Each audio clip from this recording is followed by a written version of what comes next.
Și eu am dat drumul. Și tu, bravo. Luăm o familie și luăm un orizontal, la întâmplare. Tot am țigare în gură, vlăduți.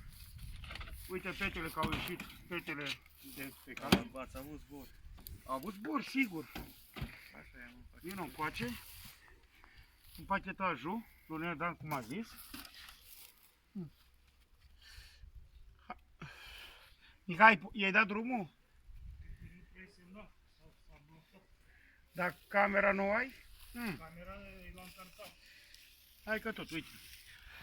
Păzla extraordinar de bună, 2 lei bucata, extraordinar de bună. La Blaj găsești. Deasupra avem cârpă. Vedem ce i-am pus noi.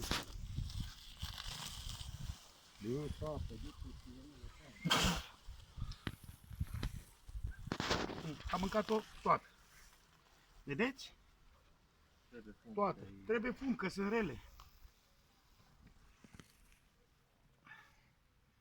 Hai că îl umblăm la următorul. Poate este mai calmă.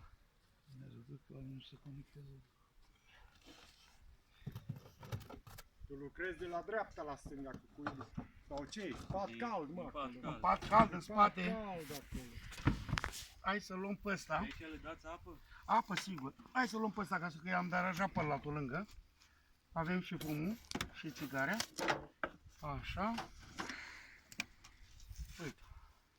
Uite, ăsta mai are. Uite. Uite, Vlad. Uite, până în spate izolat.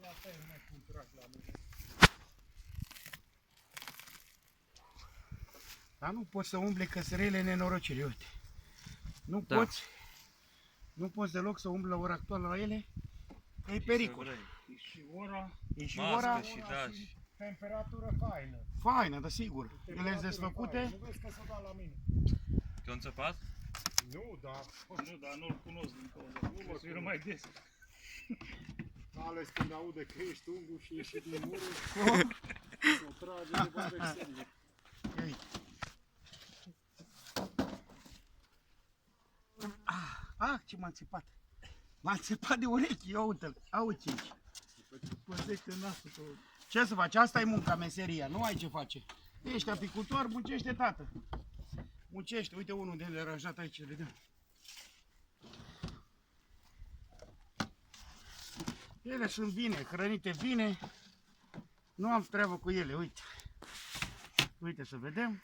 Uite, mai are puțină mâncare. Uite, o vezi, lăduți? Ce am pus, Da. uite aici. Vezi? Merea. Vezi? Merea. Auzi, mă, că se aude de aici. Uite, bă, că au ieșit afară la urbăniști. Nu le mai deranja, da.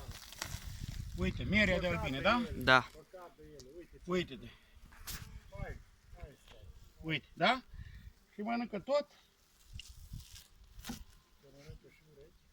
Am luat pentru apicultorii din România înțepături zdravene, dar a meritat, da?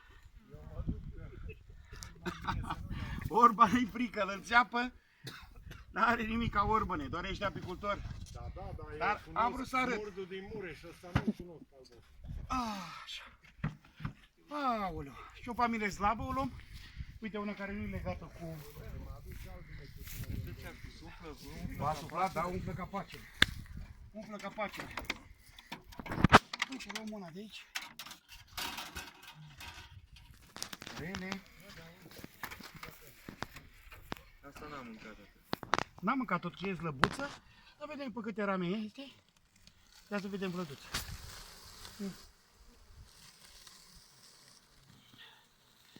Nu mai pot. Mai țeapă de norocire. Da. Ați văzut, dragi apicultori?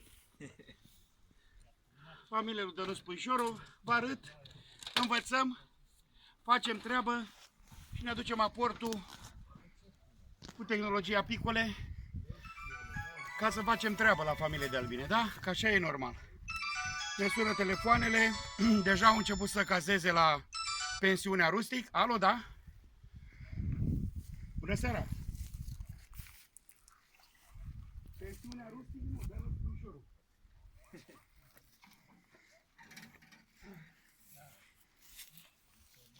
Da, ia zi. Cine că nu știu. Care?